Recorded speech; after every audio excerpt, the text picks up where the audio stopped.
This is the Practical Homeopathy Podcast, episode number 174 with Joette Calabrese. Hi, I'm Joette Calabrese, and I welcome you to our healthcare movement, yours, mine, and the countless men and women across the globe who have retaken control of their family's health with practical homeopathy. So, for the next few minutes, let's link our arms as I demystify homeopathy, what was once considered an esoteric paradigm, into an understandable, reproducible, safe, and effective healthcare solution available to all. This is the medicine you've been searching for, my unique brand of homeopathy, practical homeopathy.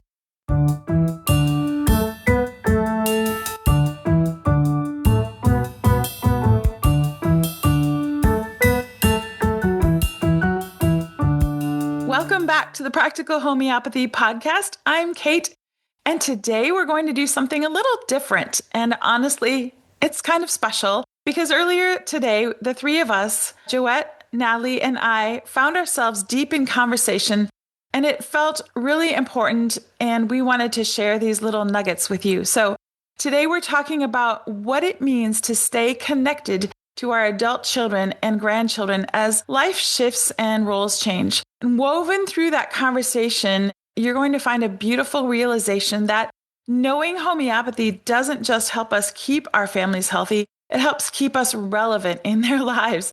And it gives us a way to show up, to be useful, to be present. And that presence naturally brings us closer. So today we're inviting you in to eavesdrop just a little, to pull up a chair and join us as we pick up on that conversation right where we left off. Hi, friends. We're happy that you're here with us today. Eavesdropping, as Kate put it. We have three mothers here, and we've all come to the same conclusion. Right, Natalie? Wouldn't you say that? Exactly. Yeah, it was such a fun conversation, and we thought that the listeners could benefit by some of the things that we're saying. And I had a pivotal moment when I was talking to my daughter. And Joette, you were the one that says over and over again how homeopathy keeps you relevant. And recently, my daughter had several illnesses back to back. And Natalie, your son, what happened with him? My son had a major hip surgery, and this was very recent. So Right. It definitely brought some things to light. You said, though, Natalie, it didn't just bring things to light. It made you closer to him.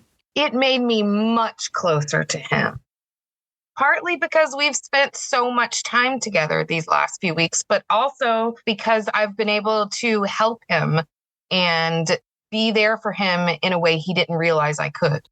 That's it. It's their realization. They have to come to that realization. And as I was saying earlier, the sicker they are, the more they need us, the more they're willing to learn from us. And I think it was so much fun because we started to talk about, it's not just about giving them the remedies and bringing them their bone stock and keeping them warm or whatever they need to keep them comfortable. It's also an opportunity to kind of get in there a little bit more, especially when the children are adults or young adults. Sometimes we think, you know what? I think I missed that idea about how important it is to uphold our family name. Or maybe I didn't stress enough how shame can be a good thing in life. So we want to do what's right. Or maybe I missed the point, and so you're thinking this is an opportunity. You administer the medicine, you listen to them, and then maybe you give them a couple of words of wisdom that come from the mother that might have remind them, you know what, this came from your grandfather. You know what your grandmother used to always say? These are opportunities to be close to them when they're most in need. I don't mean to say we're taking advantage of their suffering, but in a way, it's an opportunity for them and for us, no doubt. Well, knowing homeopathy is the catalyst that brings them to us, right? For my daughter, it's the conversation to her mom. Mom, what do you think? And she knows homeopathy, so she does pretty well. But when we're sick, it's so nice to have that person we can call and help us to brainstorm what to do. And so it's that little fire that ignites, that draws them to us, I should say. And it gives us that opportunity. So I just encourage the listeners to use their knowledge of homeopathy or even to learn it to help so that their kids come to them when they are adults or when they're adults and they have children. they come to us. And that is the little spark that ignites that time together. I think that for humans in general, we have memorable moments that are happy moments that bring tears to our eyes and really touch us deeply. But I think that what really is indelible is our sufferings. And so when we're suffering, if we can fill that in and help them move out of that, I think we've touched a nerve. I think we've touched a place that maybe is, I don't know, more special, more sacred. I'm not sure what it is, but I think we've touched an area in them that will perhaps hold and carry on, as you said, not just for them, but for their children and maybe their grandchildren too. So I love what you were saying, Natalie, because that's kind of how we got started on this, because your son has gone through this surgery and you had some remedies that you helped him with before because he was worried, right? Yeah, he was very worried about the surgery. He had never been in a hospital before. He had to stay overnight. So he kind of depended a lot on gelsemium, and it made him feel better just to hold it in his hand sometimes, just knowing my mom gave me this is okay. He's a young adult. He's not a child, but I think sometimes when we're sick, and especially if it's a major thing, we almost emotionally regress a little bit. So he was very happy to have gelsemium. Did it help him, Natalie? Did the gelsemium help him with the anxiety? Oh, that's great. It did. It helped him a lot. After the surgery, he was greatly affected by the anesthesia, coming out of the anesthesia, and then the pain medication they were giving him. So at that point, we gave him Ignatia because he was very, very emotional. And it was almost like a grief. It was hard to explain, but when we're in what felt like a dire situation for him emotionally, it came kind of out as grief, and that helped him a lot. So now he's gotten some relief. He's got his mother by his side, and he's learned 2 homeopathic medicines that have helped him. Yes, and he loves that. He's asked me to order more so that he can have it with him when he needs it.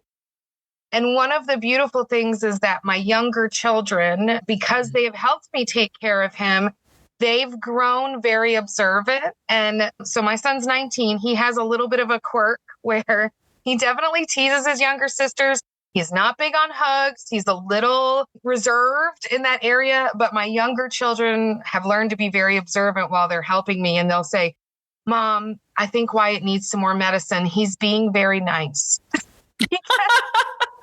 He's very sweet when he's sick or in pain. He changes to this just angel, and that's very sweet. So they'll say, Mom, Wyatt's being really nice. I think he needs some more medicine. So in other words, that means that he's feeling a little weakened, a little vulnerable and weakened. Yes. When he feels that way, that's usually because the pain or something's creeping up. Yes. That's just precious. So it's that trickle down. It's gone down to the next children without even waiting another generation. It's already been observed by them. And so they're learning what the watchful eye of a mother means. Now it's the watchful eye of the siblings. It's so great. And Joette, tell us about how homeopathy helps you remain relevant for your now grandchildren with your children and their spouses. I'm not someone who uses texting very often, but when I know someone in the family is not well, then I will make sure that my phone is consistently plugged in at night and I know where it is. And so I will get a text even about my son's cat or his best friend's mother. And I love being connected that way. Not only do I know about who they're spending time with and what they're worried about and what's going on in their lives, but even small things. Mom, the cat has not been, the cat's, I think, got a urinary tract infection. Did we use Cantharis last time? That's the kind of stuff I want to know. I want to know what's going on. Because again, of course, my kids are adults and out of the house. And now with grandchildren, I have my daughter-in-law who contacts me, which is a great thing. And sometimes even her family, I'm in touch with them as well. So it even connects me to my daughter-in-law's family, which is also a great thing. It's a reach out to others opportunity that you might not get under any other circumstances. I don't want to just see them at the christening. I don't want to just see them, at the birthday parties. I want to be in contact with them too, because they're such an important part of my daughter-in-law's life and my grandchildren's lives. So this really extends further and further and further. And so when we talk about community, this is the ultimate of what we're talking about. Yeah, it's a bridge builder, right? With not only our children, but with others around us. And yeah, my son's girlfriend, I've become closer to her because of homeopathy, and she's interested in homeopathy now. And it gives you another thing to talk about. Yeah, when you're on the same page about something, and especially if they're interested in learning. And then you can say, well, maybe you want to, I don't know, read this book or listen to the podcast or listen to this podcast, or just give them suggestions and then back off and let them do it at their own pace, because that really has a lot to do with it. And, a big part of this is also we raise our kids and we want so badly that they learn this, that they learn good eating habits and they know how to use homeopathy and they don't fall into line with what society is feeding them. And we wonder if we're overdoing it. Well, this is that opportunity because, as you said, they're vulnerable, they're willing, they're open. This is the open moment. Yeah, they're captive. It's like the same thing when you drive them to school or something. You got them for 45 minutes. They're like, I've got them. I've got them full time now, and I'm going to pick them up on the way back again. Another 45 minutes. I can just listen and then throw in a couple of little bits of wisdom if I can possibly slip it in. Well, I was talking to my daughter about this and why we're closer during the times that she's sick. And she said, Mom, it's because I have the time to talk to you more. And she has the need to talk to me more, to talk about the remedies, but also she has the time because she'll work less, if she's really sick. And I hadn't thought of it that way until she mentioned that. But yes, it slows their lives down and enables that time with you. Like Natalie, Wyatt is with you and he's a captive audience there because he had to have a surgery, like you said, on his hip. He's on crutches and he's really slowed down for a long period of time. Yes, he's very slowed down. And I think I was telling you both earlier, we are closer and more friends than we ever have been in his life. I mean, being a young adult, of course, I'm getting to know him better, but this was a very concentrated time that I got to really get to know him and he got to know me. And my children have always said nice things about me. That's great. But because he's sick and I helped him, he bragged about me. And I thought, oh, well, that made me so proud. I thought bragging about me. Isn't that a great feeling? Yes, especially from, some of our kids, I think maybe especially the boys, they're a little more stoic. They're a little more tough, like they're not talking about these things a lot. So it felt good that he thought I did something important by helping him. And because it was important. Yes. Yeah. Mm-hmm. Yes. And when they come out of the anesthetic after surgery and there you are right there, you're his guardian angel. That's going to make me get teary-eyed. You say it like that, Joette. Well, he didn't see your wings. They were tucked down, folded back. Yeah. So I want to ask Natalie, when Wyatt had that surgery, because it was, a pretty major ordeal, did you take anything? Because I was thinking about, as we were talking, how you get that phone call and you're hoping that the adult child is calling you with some good news. But there's always in the back of my mind, like, okay, is something wrong? Because nowadays they text so much that if you actually get a phone call, you wonder, okay, is everything okay? So there's that heart, like maybe a rate increase for just a moment. So what did you do for yourself during that time? So in the beginning, what I did is took aconite because I felt like, to me, this was a great big thing. Yes, it built up to the surgery, but it didn't feel like I was prepared. I did feel shocked afterwards. So I did that. And then I did also take Ignatia for about a week. But you know what? Then it was fine because I think the emotional side of us being close together and me being with him all the time actually calmed me down because I could see what was happening. I could respond to what was happening. I didn't feel lost and not in the know. So after that first week, I didn't need to take anything anymore. And I felt like, I don't know, I was really happy with how we got through it. That reminds me of that text message I got from my daughter when I was out of town. And she said, Mom, I'm not feeling well. I have really bad lung congestion and wheezing, and I'm having trouble breathing. I remember that. Yeah, full stop. And then she did not text me back. I'm texting her, frantically, and she didn't text me back for many hours. I had to take something at that point because you start worrying about your son or daughter and you're wondering what is happening. So I took Ignatia and I think maybe aconite at the time because it was a fright to get that text message and knowing good remedies.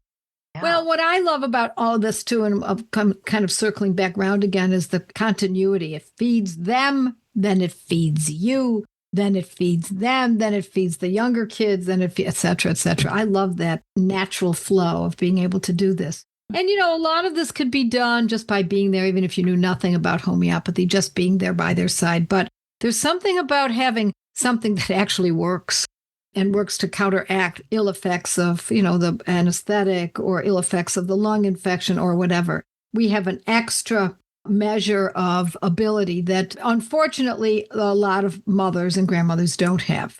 That's our mission, is to get it out there because this is very, very important information for people to get. Well, we hope that you've enjoyed listening in on this conversation and appreciate, Natalie, your willingness to share so openly. Thank you both for doing this because it did seem kind of private when we first started talking about this earlier. But we thought, this is the kind of thing that women like to share. So let's do that. So I hope we've shared enough information with you today so that you can feel confident in passing this on even to others who could be benefited by this kind of thought. And also you want to pass it on to someone who you already have a relationship with. Perhaps it's your daughter, perhaps it's your son, maybe it's your sister. So get this information out, friends. We need to share this. It's really important stuff for the family. It's my honor to share many lessons on this simple method of using homeopathy for free without affiliates or advertising here in my podcasts, but also my blog posts and Monday Night Lives. But it's critical that you learn how to use these medicines properly. These podcasts should serve as only the beginning of your training. Peruse joetteslearningcenter.com to find fun study group opportunities and in-depth courses developed by subject. So with the proper training, you can join the thousands of students before you in developing the confidence and competence to protect the health of your family and loved ones with my brand of homeopathy, Practical Homeopathy. You just listened to a podcast from internationally acclaimed homeopath, public speaker, and author, the founder of the Academy of Practical Homeopathy, Joette Calabrese. Joette's podcasts are available on all your favorite podcast apps. To learn more and find out if homeopathy is a good fit for your health strategy, visit practicalhomeopathy.com.